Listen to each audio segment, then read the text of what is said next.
凌晨3點，機窗後玻璃窗滲着寒意，半掩的行李箱藏着幾多諷刺，半掩的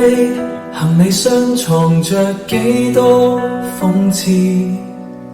藍色橙色航標燈映出離別的影子，雨點劃破寂靜模糊故事的規次，心窩裏所需是磨掉當初的志氣，舊機票終點站埋葬過去的希冀，你藉口為了我好卻轉身選擇逃避，我試圖留住你卻發現雙手已無力撐起，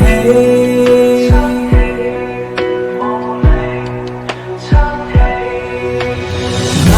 淚就在心裏流，誰人願意鬆手，當初的考驗難道抵不過戰鬥，用盡了千萬藉口說我們分開才足夠，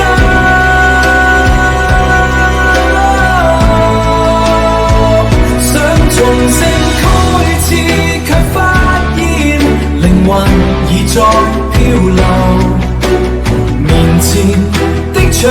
真的太厚，我們的夢輸給荒謬，逃避着軟弱卻換來永恆的缺口，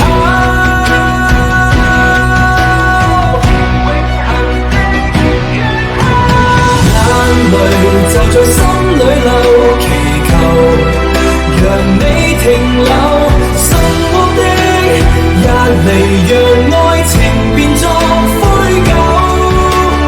若是能重新開始，能否將考驗都帶走，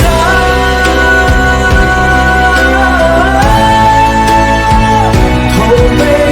的背後誰在這旅程沒法轉頭，旅途剩下我一個獨自遊。